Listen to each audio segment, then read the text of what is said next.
is to blame? There isn't a single entity to blame for corporate greed, as it's a multifaceted issue involving the corporate executives themselves, who prioritize profits over other stakeholders, and the economic and political systems that allow for unchecked greed. Hi, creator of Hard Basis here.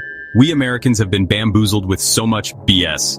Let me tell you today exactly who is to blame and why. It's the reason we all go to our jobs every day and yet can't pay rent, groceries, car payments, Christ, just the basics. You can't even afford anymore and our children suffer. Your dog suffers, you go to bed worried and go sleepless when an emergency pops up. We are no longer happy.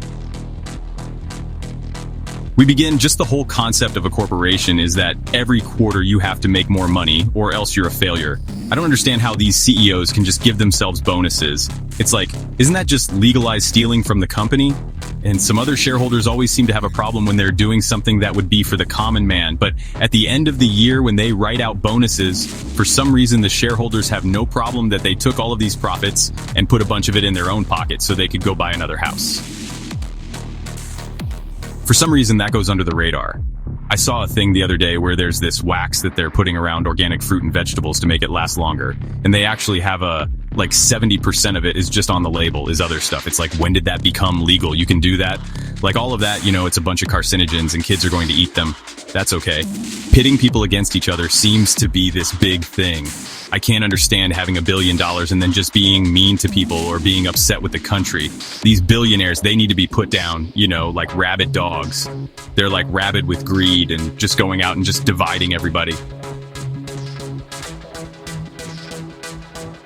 The amount of people that are struggling out there because of these billionaires, and they got us all arguing liberal and conservative. We have to stop doing that. I'm so tired of hearing about people going to bed, worried about what's going to happen next week.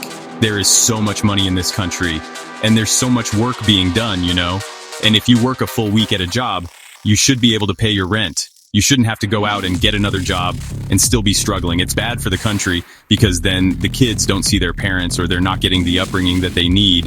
These billionaires, they need to be put down, like rabid dogs. Eventually, these corporations just got sick of dealing with these unions and their hard-nosed negotiating and all that, and then they just said, well, FK you then. Keep your union, keep your factory, we're leaving. And they took their factories outside of the US and went back to 1800s wages. You should be making those things here. And then what the corporate guy said was, well, we would make sneakers here, but if we had to pay the American worker and everything, the sneakers would then, instead of costing $50, they'd now cost $700. And I was always thinking, why? It would cost $700. I can't afford that. And what it really was they weren't going to lose the profit of sweatshop labor. So if they came back to America, we weren't going to work for that. So they weren't going to lose the profit of sweatshop labor, so they were going to pass it on to the consumer. Yeah, they always have an excuse for getting more and more profits from us. Oh, we'll hold all your prices hostage and we'll do this and that. So each industry is different, and we might have lost some industries, I understand that. But there are a lot of industries we could have protected. And more important than anything else, look, guys, our government was supposed to be a democracy, and our founding fathers warned us about corporations. They partly did the American Revolution against the British East India Company.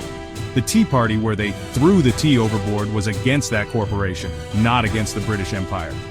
Okay, and they heavily, heavily warned. I've got some of the quotes in the book. Do not let corporations take over. And we didn't listen. And slowly they took over. And now we're at a point where they threaten us every once in a while. If you don't listen to us, you'll have to pay $700 for your sneakers. And you know what? We're going to use your children. We're going to put them. And you know that law in Florida that isn't just like, oh, having a summer job at Burger King? No, it's to let kids work the overnight shift during school days. I mean, it is exploitation on steroids because our government doesn't work for us. That's what populism is saying. Get the government to work for the people again. Turn it back into a democracy and not have it serve the donor class and corporate rule. And it isn't about left or right, it's common sense, and it's fighting for the average guy. My last point to you guys is, do not let corporate media brainwash you into believing any of this corporate propaganda. They do not have to rule us, and we don't have to pay their ransom. We can actually take our government back and reset it to serve us rather than them. I know everyone was freaking out about all that tariff stuff and all of that and what it was doing to the stock market. And then everybody jumped in and it looked like just this big manipulation of the market so that rich people could get even richer. And then, poor people could still chant USA at a UFC event. I literally don't understand what's going on. First of all, I might be wrong on this whole idea that other countries stole our jobs, like our factory jobs and all that. As far as I remember, that's not the case. Here's a little quick history from someone who doesn't read a lot.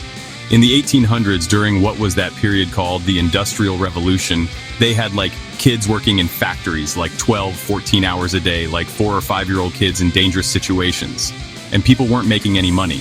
And the one guy who owned the factory was keeping all the money. These robber barons, who all should be in jail, but politicians don't make any money and they just throw their money, so they are on the legal side of stealing.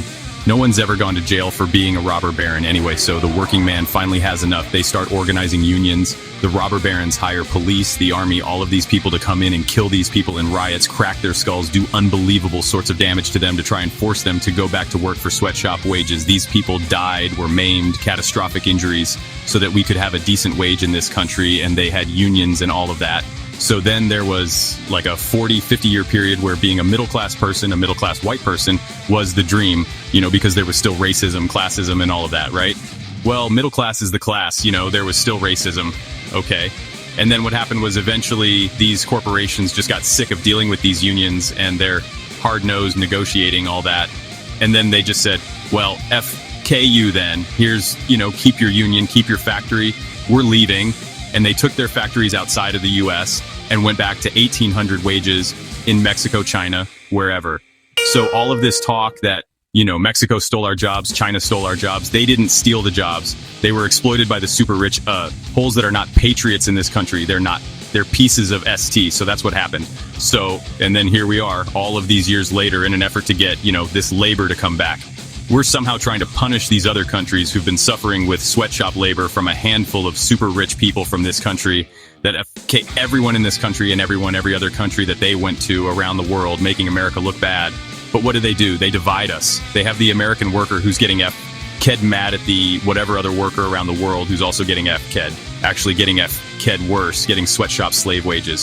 So I really believe that was happening, and I don't understand what that whole thing was. But all I know is, once again, the market tanked, and a bunch of rich people, right before they turned it back on again, went in and made a ridiculous amount of money, and they're all high-fiving with each other. And I don't know, this guy told me something a long time ago. He says, when you watch the stock market and they go like a $2 billion was lost today, he's like, money isn't lost. Like, where did it go? That's just how they frame it. It isn't lost. It changes hands. All right, that's enough of that.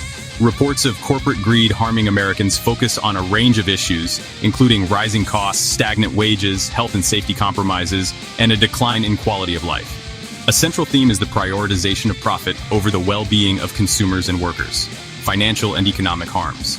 The pursuit of high profits can negatively impact Americans' financial stability and economic well-being. Greedflation and price hikes. Some economic reports show that corporate profits have contributed significantly to inflation, particularly since the COVID-19 pandemic. Corporations in concentrated industries have raised prices beyond what was necessary to cover their costs, squeezing American families. Dominant market power, corporate consolidation, and mergers have resulted in fewer companies dominating various markets, including essential goods like food. This lack of competition allows large companies to impose higher prices on consumers who have few alternatives, stagnant wages, and income inequality. While CEO compensation has grown exponentially, average worker compensation has not kept pace with productivity gains. This growing wealth disparity leaves many working families struggling with the rising cost of living. Financial crises. Unmitigated greed among financial institutions contributed to the 2008 Great Recession through predatory lending practices and risky financial instruments, leaving many homeowners and investors with significant losses. Tax avoidance. Some large corporations use tax havens and loopholes to avoid paying their fair share of taxes. This reduces funding for public goods and services that would benefit the public. Health and safety compromises. Corporate decisions driven by profit can lead to risks that compromise the health and safety of consumers and workers. Unsafe products. In some cases, companies have violated consumer protection laws by putting profits ahead of customer health and safety. Environmental pollution. Prioritizing cost-cutting over sustainability can lead to environmental damage, such as dumping pollutants. This poses direct health risks to nearby communities. Harmful products and advertising companies in industries like tobacco, alcohol, and ultra-processed foods have used aggressive marketing to promote unhealthy products, particularly targeting vulnerable groups like young people. Poor working conditions. The drive to cut costs can lead companies to neglect worker safety, resulting in higher rates of workplace injuries and illnesses. Opioid crisis. Internal corporate documents now public through the University of California, San Francisco's Industry Documents Library, have shown how industries like opioid manufacturers have manipulated science and regulations to downplay health risks. Who is to blame? There isn't a single entity to blame for corporate greed, as it's a multifaceted issue involving the corporate executives themselves, who prioritize profits over other stakeholders, and the economic and political systems that allow for unchecked greed.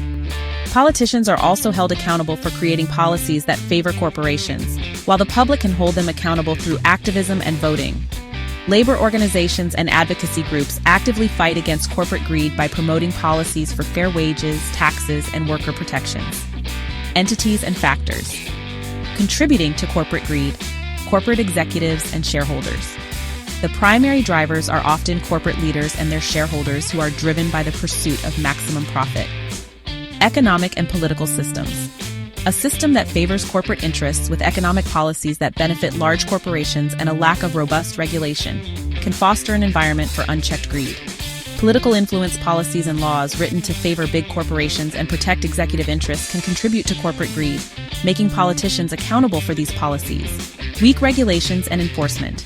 A lack of strong government oversight, insufficient legal penalties, and enforcement gaps allow for corporate misbehavior and greed to go unpunished. Lack of worker power. When workers lack strong unions or other forms of power, corporations can more easily prioritize profits at the expense of fair wages, benefits, and working conditions. How to address corporate greed. Political action and advocacy. Progressive policies. Support and push for policies like increased corporate taxes, improved worker protections, and fair pay. Holding politicians accountable. Vote for politicians who champion policies that curb corporate excesses and hold corporations accountable for their actions. Corporate accountability. Demand fair treatment. Advocate for corporations to provide high-quality jobs and share profits with workers and the community. Financial transparency. Advocate for greater transparency in corporate financial dealings. Public pressure. Consumer activism. Use purchasing power to support ethical businesses and boycott those that engage in exploitative practices. Public discourse. Continue to raise awareness about corporate greed and its impact on workers and communities.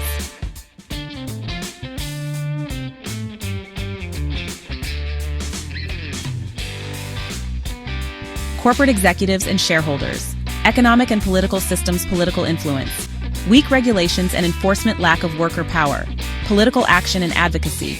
Corporate accountability. Public pressure. Demand fair treatment. Financial transparency. Consumer activism. Public discourse. Continue to raise awareness about corporate greed and its impact on workers and communities.